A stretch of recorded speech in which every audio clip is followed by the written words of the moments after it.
여러분 안녕하십니까? 2월 8일 토요일 뉴스타트 1부 시작합니다. 오늘도 전국적으로 강추위가 이어지고 서해안과 제주에는 많은 눈이 내릴 전망입니다. 오늘 아침 기온은 서울 영하 13도 등 전국 대부분 지역에서 영하 10도 아래로 내려가고 낮 기온도 종일 영하권에 머물겠습니다. 서해안을 중심으로 눈도 계속 내려 오늘까지 충청 지방은 3에서 8cm, 호남 지방은 최고 15cm 이상, 제주 산지는 내일까지 최고 20cm가량 많은 눈이 내려 쌓이겠습니다. 기상청은 한파로 눈이 내린 뒤 곧바로 얼어붙어 빙판길 미끄럼 사고가 발생할 가능성도 크고 쌓인 눈이 얼면서 시설물 피해도 날 수 있다며 주의를 당부했습니다. 전북 일부 지역과 제주 산지 지역에 대설경보가 발효 중입니다. 기상청은 어젯밤 11시 제주도 산지에 대설경보를 발효했습니다. 전북 고창과 부안에도 어제 오전부터 대설경보가 유지되고 있습니다. 대설경보는 24시간 동안 눈이 20cm 이상 쌓일 걸로 예측될 때 내려집니다. 목포와 담양을 포함한 전남 10여 곳, 광주와 충남 일부 지역 등에는 대설주의보가 발효돼 있습니다. 경기 수원에서 차량 5대가 부딪히면서 운전자 1명이 다쳐 병원으로 옮겨졌습니다. 강릉에서는 목조주택에서 불이 나 야산으로 번지는 등 전국 각지에서 화재도 잇따랐습니다. 사건 사고 소식 윤태인 기자가 보도합니다. 교통경찰이 빨간 경광등을 흔들며 지나가는 차들을 우회 조치시킵니다. 어제 저녁 7시 반쯤 경기 수원시 정자동 화서역 근처에서 승용차 5대가 잇따라 부딪힌 겁니다. 한 대가 뒤집어졌고 공차에 서 있던데요. 경찰차 3대 정도 서 있고. 이 사고로 전복된 승용차에 타고 있던 운전자가 목을 다쳐 병원으로 옮겨졌습니다. 경찰은 사고 차량 중 한 대가 진로를 바꾸려다 사고를 낸 것으로 보고 있습니다. 시뻘건 불길이 건물을 뒤덮고 희뿌연 연기가 치솟아 오릅니다. 강원 강릉시 강동면에 있는 목조주택에서 불이 난 건 어제 오후 5시 50분쯤. 다친 사람은 없었지만 인근 야산까지 번진 불이 잡히는 데는 3시간가량이 걸렸습니다. 원체 지붕은 한 20제곱미터 지붕도 탔고 별채동 창고가 있어요. 창고가 다 탔고요. 비슷한 시각 충북 진천군 이월면에 있는 양계장에서도 불이 났습니다. 불은 2시간 20분 만에 꺼졌는데 축사 2,000제곱미터가 타면서 닭 15,000마리가 폐사했습니다. 경기 안양 비산동에서는 다세대 주택 2층에 불이 나 주민 7명이 대피했고 3명이 구조됐습니다. 이 가운데 50대 여성 1명은 연기를 마셔 병원 치료를 받았습니다. 인명피해가 커진 걸 막기 위해 대응 1단계를 발령해 불을 끈 소방은 화재 원인을 조사하고 있습니다. YTN 윤태인입니다. 윤석열 대통령의 탄핵 심판에 핵심 증인들이 잇따라 출석하면서 6차례 변론이 밀도 높게 진행됐습니다. 지금까지 진행된 탄핵 심판의 쟁점을 김영수 기자가 정리했습니다. 피청구인 불출석으로 4분 만에 끝났던 1차 변론 이후 윤석열 대통령 탄핵 심판은 본궤도에 올랐습니다. 윤 대통령은 예상보다 빠른 3번째 기일에 등판했습니다. 공직 생활을 하면서 자유민주주의라는 신념 하나를 확고히 가지고 살아온 사람입니다. 윤 대통령과 증인으로 나온 김용현 전 장관이 계엄 이후 처음으로 대면한 4차 변론. 정치 활동을 금지하는 포고령과 비상입법기구 내용이 담긴 최상목 쪽지에 시선이 쏠렸습니다. 김 전 장관은 모두 자신이 작성한 거라고 했고 윤 대통령은 포고령에 대해 형식적인 거였다고 해명했지만 국회를 마비시키려고 했다는 의혹을 말끔히 씻어내지는 못했습니다. 결국은 가장 주된 목표가 그 입법기구인 국회의 기능을 정지시키겠다 하는 그런 의도가 있는 것으로 보이거든요. 계엄 당시 군 사령관과 홍장원 전 국정원 1차장이 증인대에 서면서 탄핵 심판의 초점은 국회 해제 결의안 의결 방해와 체포조 운용으로 넘어왔습니다.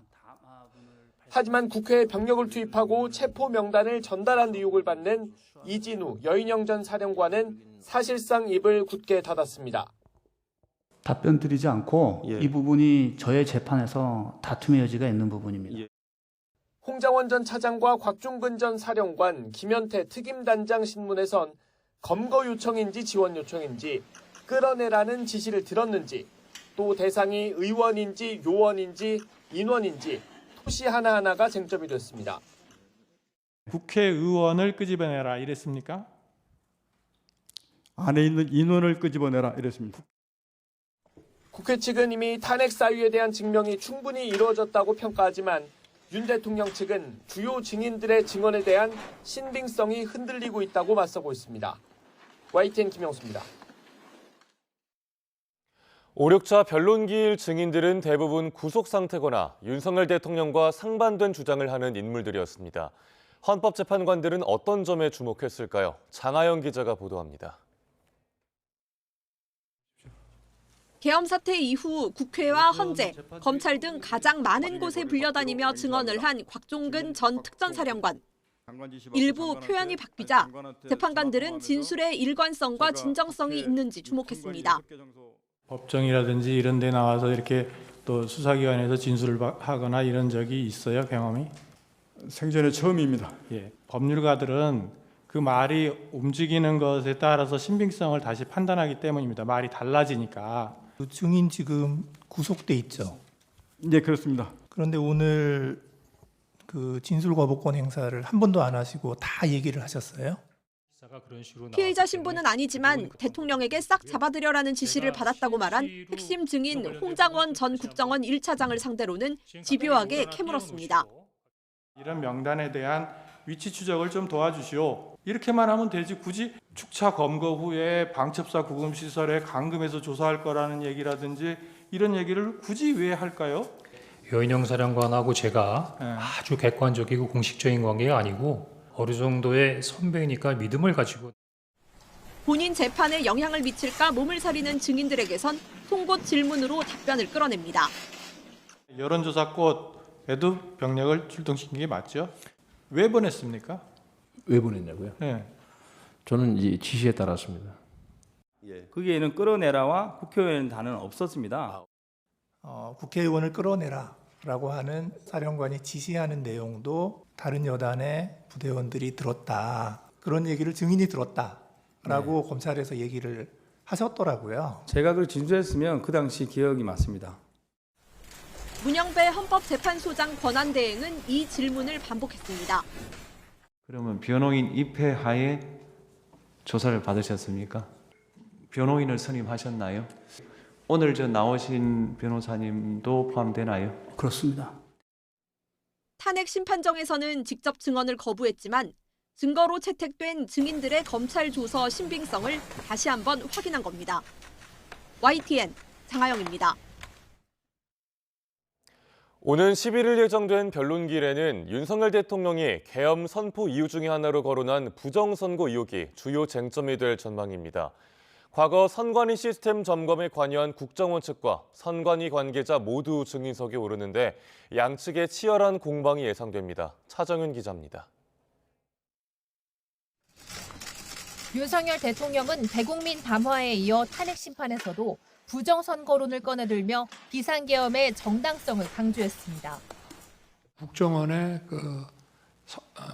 선관위 전산 장비의 아주 극히 일부를 점검한 결과 문제가 많이 있었기 때문에 선관위의 전산 시스템을 전반적으로 스크린할 수 있으면 해봐라.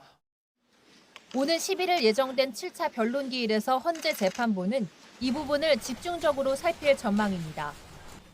윤 대통령 측의 신청 증인인 백종욱 전 국정원 3차장은 지난 2023년 국정원의 선관위 사이버 보안 점검 최고 책임자였습니다. 당시 국정원은 인원과 기간의 제약으로 선관위 전체 장비의 약 5%만 점검했다며 침투 흔적을 확인하기 위해서는 별도의 조사가 필요하다고 밝히기도 했습니다. 국회 측에서 신청한 증인으로는 김용민 중앙선관위 사무총장이 출석합니다. 윤 대통령과 서울법대 79학번 동기로 일각에서 제기된 부정선거 의혹을 적극적으로 반박해온 인물입니다. 저희가 보도자료를 통해서 그 사실관계에 대한 설명은 충분히 드렸다고 생각을 합니다. 22대 국선에서 어떤 선관위가 어떤 잘못을 했다라는 부분들이 지금 나와 있는 게 있나요? 양측의 치열한 공방이 예상되는 가운데 헌재는 윤 대통령 측이 요청한 투표자 수 검증 요청과 중앙선관위 서버 감정 신청 등은 모두 기각했습니다. YTN 차정은입니다. 국민의힘이 선거 시스템을 왜곡시킬 우려가 있다며 사전투표제 재검토에 본격 시동을 거는 모양새입니다. 다만 사전투표가 그동안 부정선거 의혹 주장의 중심에 있었던 만큼 사실상 음모론 동조 아니냐는 의심을 불식시킬 수 있느냐가 과제로 꼽힙니다. 박광렬 기자입니다. 최근 여당에선 사전투표제 재검토 주장이 지도부 차원에서 잇따라 나왔습니다. 여러분들이 지적을 하고 계신다면은 그거는 사전투표는 재고할 필요가 좀 있다고 저도 생각을 합니다. informed decision이라 그러죠. 그런 결정을 할 수 있는 충분한 시간인가. 사전투표는 전국 단위 선거로는 지난 2014년 지방선거에서 처음 도입됐습니다. 본투표 5일 전부터 이틀간 투표를 법으로 규정했습니다. 신분증만 있으면 별도 신청 절차 없이도 전국 어디서나 투표할 수 있어 투표율을 높이는 데 기여했다는 평가를 받았습니다. 하지만 시간이 지나며 부작용 논란이 수면 위로 떠올랐습니다. 사전투표와 본투표 사이 시차 발생에 따른 표심 왜곡이 대표적인 주장입니다. 짧게 3일, 길게는 4일간 후보 단일화나 개인 신상 등 표심에 영향을 줄 각종 이슈를 반영하지 못한다는 겁니다. 선거일 6일 전부터는 여론조사 공표를 금지해 여론조사가 선거 결과에 주는 영향을 제한하는 규정을 무용지물로 만든다는 비판도 제기됐습니다. 도덕성이라든가 이런 새로운 사실이 발견되는 등 사정 변경이 있을 경우에 표심이 왜곡되는 것이 아니냐. 정개특위에서 이런 문제를 다 논의하도록 그렇게 할 계획입니다. 특히 사전투표를 고리로 한 부정선거론이 거듭 국론 분열과 사회 갈등을 부른다는 것 역시 사전투표 재검토 주장의 이유 중 하나로 꼽힙니다. 내가 직접 넣은 투표지를 개표할 때 개방하는 게 아니라 뜯어가지고 먼저 다른 곳으로 보낸다고? 의심이 생기는 겁니다. 다만 이 같은 논의가 국회 차원의 합의에 이를 수 있을지는 여전히 안개 속입니다. 당장 민주당은 여당의 사전투표 재검토 주장을 음모론에 동조하는 거라며 날을 세웠습니다. 최근 여당 일각에서 지난 5년간 치러진 대선과 총선의 투개표를 점검할 특별법 추진이 거론된 점 등을 묶어 강성 지지층발 부정선거론에 올라타려는 게 아니냐는 지적입니다. 선거제도 검진보다 본인들부터 검진하는 게 맞습니다. 부정선거를 맹신한다면 본인들 배지부터 반납하십시오. 여기에 과거 선거 때마다 사전투표를 독려한 점을 들어 자가당착 또는 모순이 아니냐는 지적도 부담스러운 측면입니다. 사전투표 해 주셔야 됩니다. 3월 9일 당일만 투표하셔서는 이기기 어렵습니다, 여러분. 여당은 사전투표제 재검토를 부정선거 동조로 보는 시각에 거듭 선을 긋고 있습니다. 합당한 근거와 대안 마련, 여기에 음모론적 부정선거 주장을 반복하는 세력과의 확실한 절연 등이 의구심을 떨치기 위한 필수 과제란 지적입니다. YTN 박광렬입니다. 실용주의를 내세워 중도 외연 확장을 노리는 민주당 이재명 대표의 이른바 우클릭 행보가 암초를 만났습니다. 이 대표의 정책 기조가 민주당의 정체성과 배치된다는 비판이 당 안팎에서 나오면서 이 대표의 고심도 깊어지고 있습니다. 김경수 기자입니다. 최근 이재명 대표는 진보는 진보 정책만 쓰고 보수는 보수 정책만 써야 한다는데 동의하지 않는다고 말했습니다. 지난달 신년 회견에서 꺼낸 흥묘 백묘론처럼 실용적 경제 정책을 거듭 강조한 겁니다. 이념과 진영이 밥 먹여주지 않습니다. 검든 희든 지만 잘 잡으면 좋은 고양이 아니겠습니까? 민주당의 대선 준비기구 집권 플랜 본부도 성장 청사진을 전면에 내세웠습니다. 그만큼 성장의 회복이 절박하기 때문입니다. 현 시점에서 대한민국의 최대 숙제 중 하나는 민주주의와 성장의 회복입니다. 친기업, 성장 정책으로 중도 지지세 확장을 꾀한다는 게 민주당과 이 대표의 전략이지만 진통도 만만치 않습니다. 고소득 연구개발자에 한해 주 52시간제 적용을 예외로 하는 반도체 특별법에 찬성 가능성을 내비친 이 대표 발언이 발단이었습니다. 총노동 시간을 늘리는 게 아니라 특정 시기에 집중하는 정도의 그 유연성을 부여하는 게 합리적이지 않냐. 저도 많이 공감이 돼요. 성장보단 분배, 또 서민과 중산층에 주로 무게를 두었던 민주당인데 이 대표의 기조 전환은 너무 급격하다는 우려가 나온 겁니다. 오선 중진 이인영 의원은 단순한 우클릭은 오답이자 실용이 아닌 퇴행이라고 강도 높게 비판했고 김동연 경기지사도 AI 시대의 노동 시간을 늘리는 게 반도체 경쟁력의 본질은 아니라고 지적했습니다. 당내 반발에 민주당은 일단 반도체 특별법에서 주 52시간제 예외 문제는 시간을 두고 논의하자며 숨고르기에 나섰습니다. 갈등이 심한 사안을 일거에 처리할 수는 없습니다. 이해 당사자들과의 적극적인 소통을 통해서 하나씩 풀어가야 한다고 생각합니다. 이 대표 측도 아직 다양한 의견을 듣고 있을 뿐 입장을 정하진 않았다고 해명했습니다. 하지만 향후 결론을 내는 과정이 순탄치 않을 가능성이 제기되고 여당의 파상 공세도 예상됩니다. 핵심이 주 52시간 근로제 예외 조항인데 핵심을 뺀 반도체 특별법이 무슨 의미가 있겠습니까? 씨 없는 수박이 바로 이재명 우클릭의 실체입니다. 지난 대선에서 0.73%포인트 차이로 고배를 마셨던 이재명 대표에게 중도 외연 확장은 어떻게 보면 선택이 아닌 필수입니다. 당 안팎의 견제 속에 이 대표의 우클릭이 시험대에 올랐다는 평가가 적지 않습니다. YTN 김경수입니다.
도널드 트럼프 미국 대통령이 취임 이후 인도태평양 지역 동맹국으로는 처음으로 일본 이시바 시게루 일본 총리와 정상회담을 시작했습니다.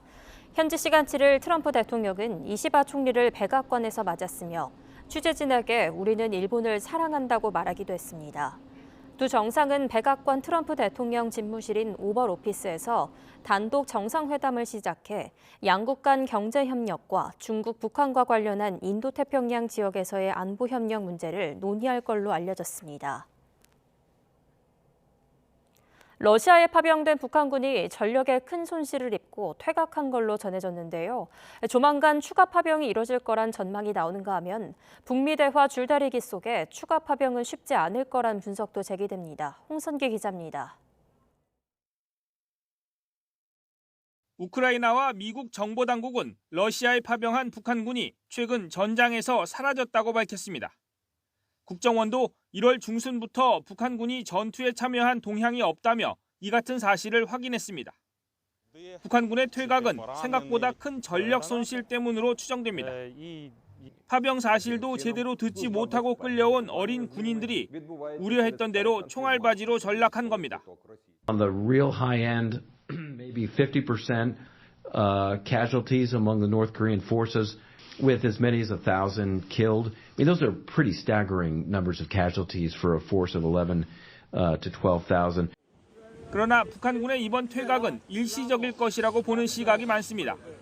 전열을 재정비하고 필요한 훈련을 받은 뒤 다시 전장에 투입될 것이라는 겁니다. 전열을 다시 갖추기 위해 예정됐던 추가 파병이 이루어질 것이라는 분석도 나옵니다. Скільки ще тисяч? Ми маємо різну інформацію. 20-25 тисяч може бути. Чи вони приїхали? Зараз ні. 반면 북한 입장에서 추가 파병을 하기 어렵거나 서두를 이유가 없다는 분석도 있습니다. 북미 대화를 염두에 뒀다면 추가 파병을 하기 쉽지 않다는 겁니다. 북한에 대한 트럼프 대통령을 러브콜 이러한 모든 것을 다 감안했을 때 추가 파병 가능성은 좀 낮지 않을까 저는 그렇게 분석합니다. 러시아의 요구까지 고려해야 하는 북한 입장에서 복잡한 셈법 속에 추가 파병을 놓고 어떤 결정을 내릴지 국제사회의 관심이 높아지고 있습니다. YTN 홍성기입니다.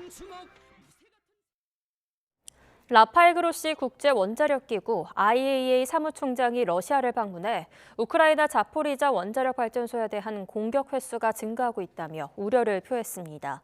그로시 사무총장은 현지 시간 7일 모스크바에서 러시아 국영 원전 기업 로사톰의 알렉세이 리하체프 사장과 만난 뒤 보안 상황이 여전히 좋지 않다며 이같이 말했습니다. 이어 자포리자 원전에 파견된 IAEA 직원들이 드론 잔해로 공격 주체를 파악할 수 없다면서도 이 문제가 국제적으로 논의될 걸로 확산한다고 덧붙였습니다. 국제형사재판소 ICC가 도널드 트럼프 미국 대통령이 ICC를 제재하는 행정명령에 서명한 데 강력히 반발했습니다. ICC는 현지 시간 7일 성명을 내 트럼프 대통령의 결정이 ICC의 사법 업무를 훼손할 수 있다며 125개 회원국에 정의와 인권을 위해 단결해달라고 호소했습니다. 또 ICC는 전 세계에서 발생하는 잔혹행위의 무고한 피해자들에게 정의와 희망을 계속 제공할 것을 약속한다고 밝혔습니다.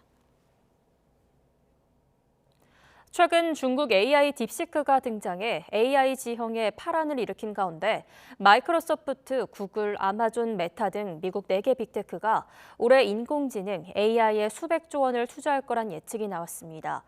투자액은 대부분 데이터 센터 인프라 구축, 특히 전력과 고대역폭 메모리의 확보에 쓰일 걸로 보입니다. 황보선 기자가 보도합니다. AI 인프라의 핵심인 데이터 센터는 엄청난 전력을 필요로 합니다. 아마존이 펜실베이니아주 서스퀴아너 원자력 발전소로부터 받는 전력량을 300메가와트에서 480메가와트로 늘리는 계약을 맺은 이유입니다. 비록 미 연방에너지규제위원회가 이 거래를 허가하지 않았지만 빅테크가 전력 확보에 얼마나 집중하는지 보여준 사례입니다. 아마존 최고 재무책임자는 관련 분야에 올해 1,000억 달러, 145조 원이 넘는 지출이 예상된다고 밝혔습니다. This is an advantage for Amazon because it gets direct access to a very large amount of energy. It can build 2, 3, maybe 4 very large AI-based data centers within that power budget. 순다르 피차이 구글 CEO도 최근 지난해보다 42% 많은 750억 달러, 109조 원의 자본 지출을 예상한다면서 AI를 위한 투자라고 밝혔습니다. 마이크로소프트, MS와 메타까지 미국 빅테크 4개 기업이 각각 발표한 올해 AI 지출 예상액을 모두 합치면 3,200억 달러, 463조 원이 넘는다고 영국 일간 파이낸셜 타임스가 보도했습니다. 일각에서는 중국 딥시크와의 경쟁, 수익성 등에서 우려가 제기되는데도 빅테크가 지출을 억제할 줄 모른다고 지적했습니다. 매출 증가를 동반하지 않는 지출 급증은 배당이나 자사주 매입 등 투자자들을 위해 쓰일 자본이 줄어드는 결과로 나타날 수 있기 때문입니다. 실제로 MS나 구글의 알파벳은 AI 클라우드 컴퓨팅 부문에서 예상보다 약한 실적과 자본 지출 급증을 발표하면서 주가 급락을 겪었습니다. YTN 황보선입니다. 최근 항공기 사고가 잇따르는 가운데 브라질 상파울루에서도 시내 한복판에 소형 항공기가 추락해 2명이 사망했습니다. 미국 알래스카주에서 10명이 탄 소형 여객기가 실종돼 수속 작업이 진행 중입니다. 박영진 기자입니다. 시커먼 연기가 쉼없이 솟아오릅니다.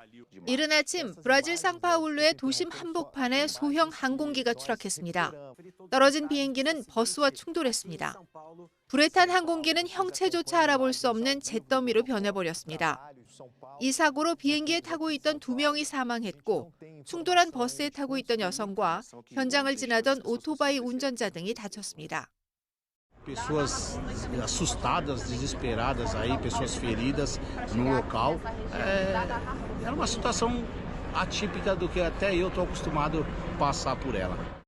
사고 항공기는 쌍발 엔진 킹에어 기종으로 최대 8명까지 탑승할 수 있으나 2명만 타고 있었던 것으로 알려졌습니다. 이륙 후 얼마 지나지 않아 관제탑과 교신이 끊어졌고 출발한 공항에서 5km도 채 떨어지지 않은 도로로 추락했습니다. 당국은 정확한 사고 원인을 조사 중입니다. 미국 알래스카에서는 승객 9명과 조종사 1명이 탄 여객기가 실종됐습니다. 수색 작업이 진행 중이지만 악천후로 어려움을 겪고 있습니다. 여객기는 이륙한 지 38분 뒤 해상에서 위치가 파악된 것을 마지막으로 사라졌는데 현지 언론은 소방당국을 인용해 해당 여객기가 추락했을 가능성이 있다고 보도했습니다. 최근 미국에선 항공기 사고가 잇따르고 있는데 앞서 지난달 29일 미국 워싱턴 DC에서 여객기와 군용 헬기가 공중 충돌해 67명이 숨졌고 이틀 뒤엔 필라델피아에서 응급 의료 수송기가 추락해 모두 7명이 목숨을 잃었습니다. YTN 박영진입니다. 그리스 총리가 최근 전례 없는 연쇄 지진으로 불안감이 커지고 있는 산토리니 섬을 방문했습니다. 총리는 현지 시간 7일 시민보호부 장관과 함께 산토리니를 찾아 대응 상황을 점검하고 주민들을 격려했습니다. 총리는 정부가 섬 주민들을 보호하기 위해 최선을 다하고 있다며 현재로서는 즉각적이거나 특별한 위험은 없다고 강조했습니다. 지난 26일부터 지난 4일까지 산토리니 아모르고스 해역에서 열흘간 7,700건의 지진이 감지됐고 산토리니 주민 16,000명 가운데 11,000여 명이 본토로 대피한 가운데 그리스 정부는 비상사태를 선포하고 군대와 소방대, 경찰을 배치해 대응 태세를 강화하고 있습니다. 대왕고래 사업을 둘러싼 논란에 정부는 일단 실패는 아니라며 선을 그었습니다. 첫 시추만으로 결론을 내리긴 이르다며 후속 탐사를 이어나가겠다는 뜻을 밝혔는데요. 정무적 개입 발언에 대해선 말실수였다고 해명했습니다. 안덕근 산업통상자원부 장관의 발언 직접 들어보겠습니다.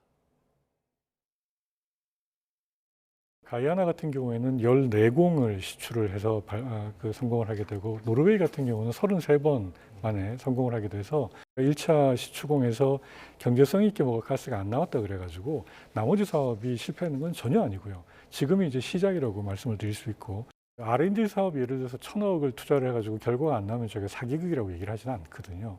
이번에 1,000억이 들었지만 우리 해저 그 심층에 있는 지층 구조에 대한 매우 귀한 지금 1,700여 개가 넘는 그 시료를 저희가 이번에 확보를 했고 그 정치적인 논란이 너무 크게 이 사안에 대해서 제기가 된다라는 얘기를 이제 표현을 하다 보니까 조금 이제 표현이 잘못 나간 부분이 있습니다. 그래서 이제 본인이 이거에 대해서는 그 실수를 했다고 인정을 했고 저희가 이제 보도 설명 자료도 낸 바가 있습니다. 더불어민주당은 정부와 국민의힘이 대국민 사기극을 벌였다며 사과를 요구했습니다. 이재명 대표는 최고위원회의에서 인공지능 연구를 하는 데 필요한 최고급 그래픽 처리 장치를 3,000장 살 수 있는 돈을 대왕 사기 시추 한 번 하는데 다 털어넣었다고 비판했습니다. 김민석 최고위원은 윤 대통령이 대왕고래 예산 삭감을 계엄 선포 명분의 하나로 내세웠는데 사기극을 명분으로 더 큰 사기극을 벌인 사기꾼을 여당은 정말 대통령으로 복귀시키겠다는 거냐고 비난했습니다. 국민의힘은 대왕고래 사업이 사기극이니 하는 정치적 공격을 자제하라고 요구했습니다. 김상훈 정책위의장은 원내대책회의에서 대왕고래 사업은 문재인 정부 때부터 계획을 수립했던 것으로 자원 빈국인 우리 입장에선 리스크를 감수할 수밖에 없다 생각한다며 이같이 말했습니다.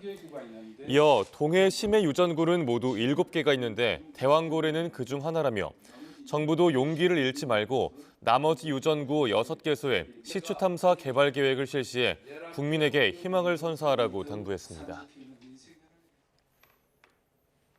에어부산 여객기 화재 사고 이후 국내 항공사마다 보조 배터리를 직접 들고 타라고 하는 등 관리가 강화되고 있는데요. 때마침 정부도 관련 대책을 검토 중이지만 보조 배터리를 들고 탄다고 해서 안전한 것도 아닌 만큼 해결책을 찾을 수 있을지에 관심이 쏠립니다. 최주희 기자입니다. 여객기 화재 사고 원인으로 보조 배터리가 거론되자 에어부산은 탑승 전에 배터리가 있는지 확인하도록 했습니다. 탑승구에서 보조 배터리를 넣지 않은 짐에만 별도 표식을 하고 해당 짐만 기내 선반에 보관하도록 하는 방식입니다. 탑승객 스스로 점검해 볼 수 있도록 유도를 하고 유사 시에는 신속하게 초기 대응을 할 수 있도록 그런 여건을 조성하는 것이. 제주항공도 보조 배터리를 눈에 보이는 곳에 보관한다는 내용에 동의하는 절차를 탑승 수속에 추가했습니다. 이처럼 국내 항공사마다 보조 배터리 관리를 강화하고 있지만 강제성이 없다는 점에서 한계도 분명합니다. 게다가 배터리를 선반이 아닌 손에 들고 탄다고 안전한 것도 아닙니다. 좌석 틈새로 빠지면 압력에 의해 화재가 발생할 수 있고 최근 늘어나고 있는 난기류 같은 상황에선 손에 들고 있는 게 더 위험할 수도 있습니다. 기내 반입 규정 강화 방안을 검토 중인 국토부도 이런 점들로 인해 대책 마련에 어려움을 겪고 있습니다. 에어부산 화재 원인이 배터리라는 명확한 인과관계가 밝혀지지 않은 상황에서 우리나라만 관련 규정을 강화하면 혼선을 일으킬 거란 우려도 나옵니다. 전문가들도 뾰족한 대안을 찾긴 쉽지 않을 것으로 내다보고 있는 상황. 장기적으로 나가는 보조 배터리의 제조나 유통 과정에서 철저한 관리가 사후적으로 있어야 될 거고요. 1인당 하나, 그다음에 배용량 같은 경우는 너무 큰 문제를 일으킬 수 있으니까 그런 거는 좀 기준을 정해서 반입을 금지하는. 무엇보다 승객들의 여행 편의와 안전 사이에서 균형점을 찾아 적절한 대안을 마련할 수 있을지가 관건입니다. YTN 최두입니다. 생일과 졸업식 등 기념일을 찾던 1세대 패밀리 레스토랑 TGI 프라이데이스가 문을 닫습니다. 또 스무디킹도 올해 10월로 국내 영업을 모두 중단하는데요. 이처럼 오래된 브랜드와 이별을 선택하는 이유, 바로 고물가와 불황 속 성장기 있는 브랜드에 더 집중하기 위해서입니다. 오동건 기자가 취재했습니다. 90년대 패밀리 레스토랑 문화를 주도했던 TGI 프라이데이스. 가족과 연인들이 기념일을 함께 보내는 공간으로 유명해지면서 전성기를 누렸던 TGIF가 다음 달 모든 영업을 종료합니다. 네, 저 20대 초반에 여기서 아르바이트한 경험도 있었고 아이들이랑 왔을 때 생일 파티 노래도 불러주고 좋았던 기억이 있는데 문을 닫는다는 이야기 들으니까 아쉬워가지고. TGI 프라이데이스 운영업체는 외식 문화 변화와 코로나19 여파 등으로 실적이 나빠지자 이별을 선택했습니다. 저희 경영 목표에 부합하는 매듭포 관리의 선택과 집중하여 효율성을 높이기 위해 철수하게 되었습니다. 코로나19 기간 큰 타격을 입은 외식업은 엔데믹 이후에도 폐업률이 20% 넘게 치솟았습니다. 여기에 물가까지 급등하며 소비자가 지갑을 닫자 외식업계는 생존을 위해 사업성이 떨어지는 오래된 브랜드는 과감히 포기하고 성장 가능한 브랜드를 더욱 지원하는 전략을 선택하고 있습니다. 신세계푸드도 스무디킹의 국내 영업을 올해 10월로 중단하기로 했고 노브랜드 피자 매장은 이미 문을 닫았습니다. 대신 노브랜드 버거의 확장과 마트 등에 공급하는 피자와 간편식에 집중하고 있습니다. 우리나라 경제가 지금 워낙 불황이고 내수 경제가 어렵기 때문에 선택과 집중을 해야만 살아남을 수 있습니다. 불황을 맞이하는 외식업계. 아쉽지만 오래된 브랜드와 이별하고 선택과 집중이란 전략으로 어려움을 극복하기 위해 안간힘을 쓰고 있습니다. YTN 오동건입니다. 지난달 일을 구하지도 않고 그냥 쉬고 있는 청년이 급격히 늘어 40만 명을 넘겼다는 통계가 최근 나왔습니다. 전문가들은 청년들의 실업 장기화를 막기 위해 특단의 조치가 필요하다고 강조하고 있습니다. 김주영 기자가 보도합니다. 청년 고용 시장이 급격하게 얼어붙고 있습니다. 지난해 12월 15에서 29세 청년층 가운데 쉬었음 인구가 41만 1000명에 달하는 것으로 조사됐습니다. 한 해 전 36만 6천 명이었던 것과 비교해보면 12.3% 늘어난 수치입니다. 쉬었음은 특별한 이유 없이 일도 구직 활동도 하지 않는 것을 뜻합니다. 코로나19 대유행 시절 이후 쉬었음 인구는 계속 줄어들다가 지난해 다시 증가세로 돌아섰고 월별로도 8개월 연속 늘어났습니다. 경기 회복세가 더딘 데다 비상계엄 사태, 무한 제주항공 참사 등 내수학제 요인들이 겹친 영향으로 분석됩니다. 한국은행은 최근 연구에서 청년층의 쉬었음 상태가 장기화되면 이들이 노동시장에서 영구 이탈할 가능성이 있다고 우려했습니다. 이에 따라 노동부는 최근 EU의 청년 보장제를 본따 졸업 후 4개월 안에 취업 지원을 위해 조기 개입하는 방안을 제시했습니다. 졸업 예정자의 상황을 전수조사하는 것에서부터 일 경험, 직업 훈련을 할 수 있도록 해 취업 청년을 늘린다는 계획입니다. 일부 전문가들은 여기에 더해 청년 의무 고용제를 도입한 기업에게 혜택을 주는 동시에 의무 고용을 위반한 업체를 제재할 방안도 마련해야 한다고 주장합니다. 여력이 있는데도 굉장히 소극적으로 고용을 한다든지 쓸 수 있는 고용도 비정규직으로 하청으로 이렇게 활용한다든지 하는 방식으로 하지 않도록 유도하는 정책을 피는 게 중요하다.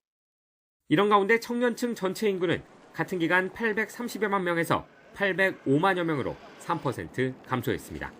YTN 김주영입니다. 미세 플라스틱이 우리 몸 곳곳에 쌓이고 있다는 연구 결과가 잇따르고 있습니다.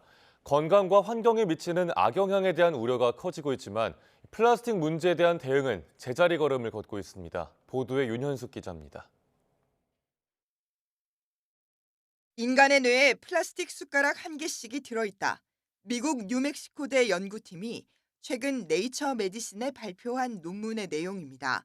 2016년과 2024년 시신 수십 구씩을 부검해 비교해봤더니 8년 사이 뇌에 쌓인 나노 플라스틱이 50% 늘어난 것으로 나타났습니다. 특히 사망 전 치매 진단을 받은 사람의 뇌에서는 최대 5배나 더 많이 검출됐습니다.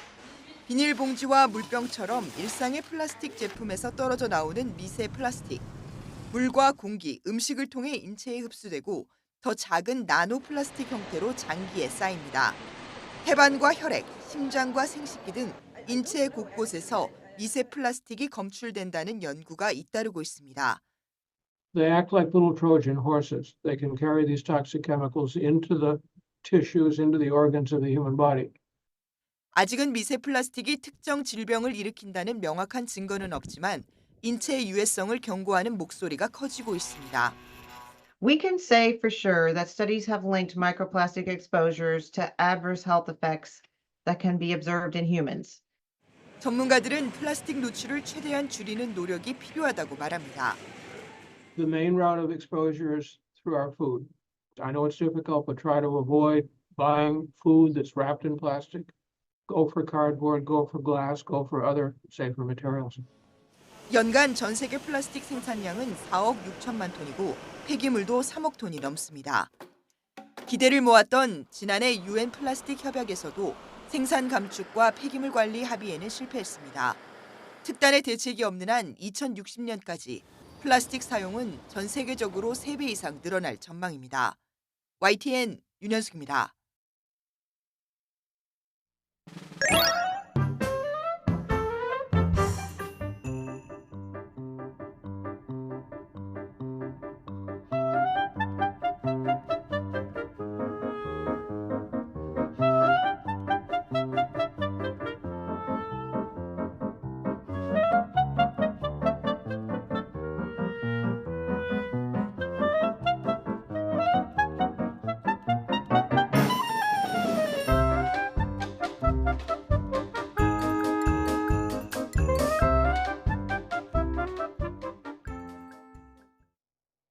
강추위가 반가운 곳도 있습니다. 바로 겨울 축제장인데요.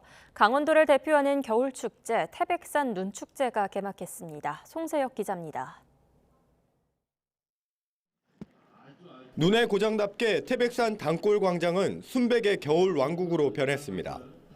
흩날리는 눈발 속에 광장 곳곳에 전시된 거대한 눈 조각들이 눈길을 사로잡습니다. 날카로운 눈매와 깊게 팬 주름이 돋보이는 이순신 장군 조각은 강인한 기계를 담아냈습니다. 부처님은 차가운 눈으로 조각됐지만 온화한 미소가 따뜻한 느낌을 전합니다. 관광객들은 눈 조각을 배경으로 사진을 찍으며 겨울 추억을 남깁니다. 너무 섬세하게 잘 만들어졌고요. 한번 오고 싶었는데 마침 와서 이렇게 멋진 작품을 보니까 행복했고 하늘도 축복을 해주셔서 눈이 이렇게 많이 내리게 해주시네요. 이번 눈조각 경연대회에는 전국 대학생 11개 팀이 참가해 개성 넘치는 작품을 선보였습니다. 축제 기간에는 눈꽃 등반대회와 눈썰매 등 10여 개 체험 행사도 이어집니다. 애니메이션 주인공을 주제로 한 대형 에어돔은 가족 단위 관광객들에게 인기입니다. 태백시가 많이 춥다 보니까 감기 걸릴까 봐 좀 따뜻하게 눈축제를 즐길 수 있도록 에어돔을 좀 설치한 게 좀 특별한 경우라고 할 수 있을 것 같습니다. 올해로 32회째를 맞은 태백산 눈축제는 오는 16일까지 계속됩니다. YTN 송세혁입니다. 과거 대학생들의 MT 교통수단으로 유명했던 교외선이 지난달 21년 만에 다시 운행을 시작했습니다. 경기 북부 지역의 이동 시간을 단축하고 지역 경제 활성화에도 도움이 될 걸로 기대됩니다. 최명신 기자입니다. 과거 경기 북부의 대중교통과 관광을 책임졌던 교외선. 송추, 장흥 등 관광지를 지나 대학생들의 MT 열차로도 큰 인기를 끌었습니다. 하지만 점차 이용객이 줄면서 2004년 운행이 중단됐습니다. 역사의 뒤안길로 사라지는 듯했던 교외선이 주민들의 꾸준한 재개 요청과 경기도의 협력으로 새롭게 부활했습니다. 21년 만에 재개통입니다. 의정부에서 일산에 오는 교통이 너무 없어서 교외선이 좀 생기기를 되게 속으로 바람을 했었거든요. 근데 생겨서 너무너무 좋습니다. 시간도 한 1시간 정도 이득 보는 것 같고요. 너무너무 좋아요. 교외선은 고향 대구에서 의정부까지 30.5km 구간을 50분에 이동할 수 있습니다. 정차역은 월릉, 일영, 장흥, 송추 등 모두 6개 역입니다. 현재 출퇴근 시간대에 집중해 하루 왕복 4차례를 운행 중인데 안정화 단계를 거쳐 운행 횟수를 확대할 예정입니다. 운임은 전 구간 2,600원으로 교외 하루 패스를 구매하면 4,000원에 하루 동안 무제한으로 이용할 수 있습니다. 교외선이 개통됨으로 인해서 경기도 철도의 주요 목표 중 하나인 경기도 수도권 순환 철도망 완성이 한 걸음 더 가까워지게 됐습니다. 교외선이 경기 북부 주민의 이동권 향상과 관광 활성화에 새로운 변화를 가져올지 주목됩니다. YTN 최명신입니다. 농협이 자칫 생길 수도 있는 복지 사각지대를 메우기 위해 돌봄 서비스에 나섰습니다. 올해는 농민 소득을 높이기 위해 자치단체와 협력 사업도 대폭 강화됩니다. 김범한 기자입니다. 농협이 은퇴한 조합원 등을 위해 전국에서 처음으로 문을 연 복지센터입니다. 운동과 물리치료, 치매 예방 등 돌봄 서비스가 하루 내내 이어집니다. 오른팔 쭉 뻗어보세요. 쭉 오른팔. 이른 아침에 일일이 댁에서 어르신들을 모셔와 하루 3끼를 제공하고 있습니다. 앞으로 경남진 장농 조합원 및 가족은 전국 최초로 최고 시설로 제 부모님처럼 잘 모시겠습니다. 어찌 보면 이런 일들이 앞으로 농협이 해야 할 고유 역할이라 하겠습니다. 농협은 원래 하던 경제와 신용사업에서 나아가 나이가 많은 조합원들을 위해 모내기에서 가을거지까지 농작업도 대신 해주고 있습니다. 올해 우리 조합원님들한테 출자업에당 4.2%, 또 이용급에당 4%에서 8.4%라고 제가 들었습니다. 이거는 전남에서도 이제 손꼽히는 우리 그 배당률입니다. 지역 맞춤형 특화 작목 육성과 친환경 농업단지 조성 등 자치단체와 협력 사업도 강화되고 있습니다. 외국 바이어 초청 상담회 등으로 수출을 확대해 농가 소득 3천만 원을 달성하기 위한 노력입니다. 어떤 형태로든 간에 단지와 그리고 집단을 통해서 가공 유통을 통한 6차 산업화로 가야 된다. 그래서 부가가치를 높여야 된다 하는 것이 장군이 농업에 나아가야 될 방향이라고 생각합니다.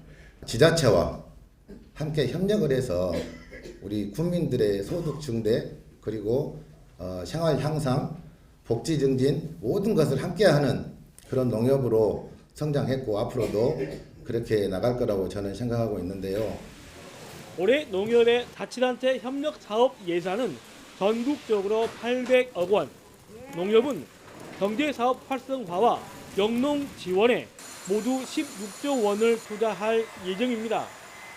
YTN 김범환입니다. 되는 일 없다 나 노력하면은 쨍하고 돌아온다.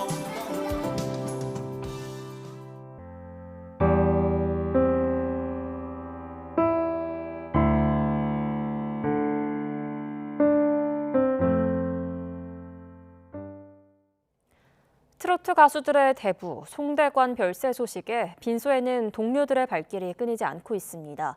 평소 고인과 함께 4대 초낭으로 불렸던 가수 태진아를 비롯한 동료들의 추모의 목소리 함께 들어보시죠. 우리 송대관 선배는 그야말로 대한민국의 이 트로트라는 그 장르를 확실하게 세워놓는데 그 누가 뭐라고 그래도 부정할 수 없고 그 네 박자가 많은 사람들 앞에 사랑을 받을 때는 저는 너무 행복했습니다. 그 네 박자 제목이 저도 일조를 했구나.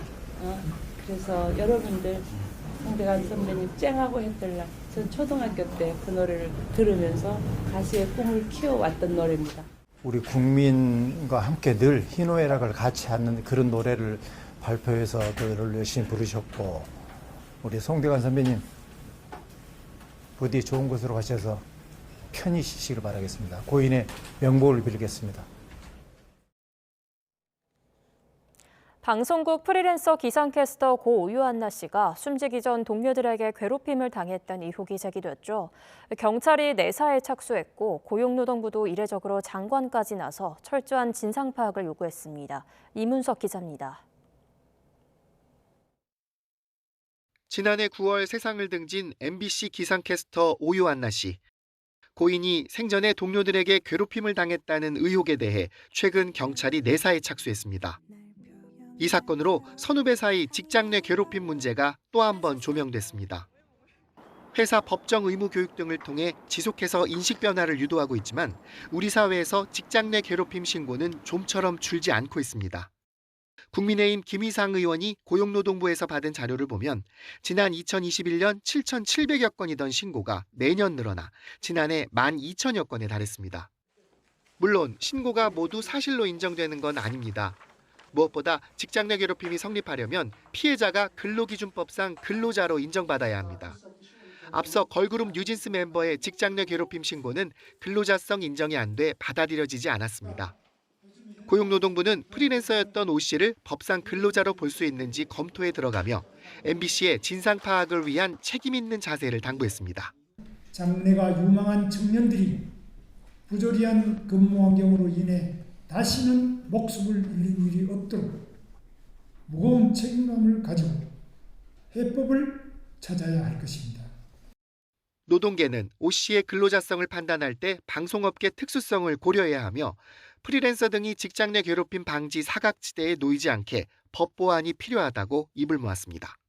YTN 이문석입니다.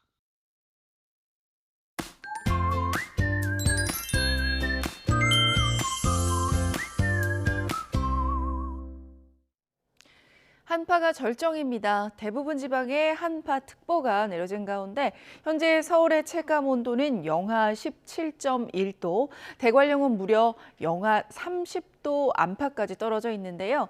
한파 속에 호남 서해안과 제주도에는 눈이 이어지고 있습니다. 이미 많은 눈이 내린 가운데 내일까지 제주 산간과 서해안에는 10cm 이상의 많은 눈이 더 내릴 것으로 보입니다. 빙판이나 도로 살얼음에 유의해 주시길 바랍니다. 오늘 오전까지 충남에 눈이 오겠고 호남 서해안의 눈은 오늘 오후에, 그 밖에 호남은 밤까지 눈이 조금 날릴 것으로 예상되고 있습니다. 현재 기온 살펴보겠습니다. 현재 춘천은 영하 15.6도, 안동이 영하 12.5도고요. 낮에도 영하권에 머물면서 종일 춥겠습니다. 서울과 청주, 세종이 영하 2도, 춘천 영하 3도에 머물 것으로 예상되고 있습니다. 날씨였습니다. 뉴스타트 1부 마칩니다. 잠시 후 2부가 이어집니다. 시청해주신 여러분 고맙습니다.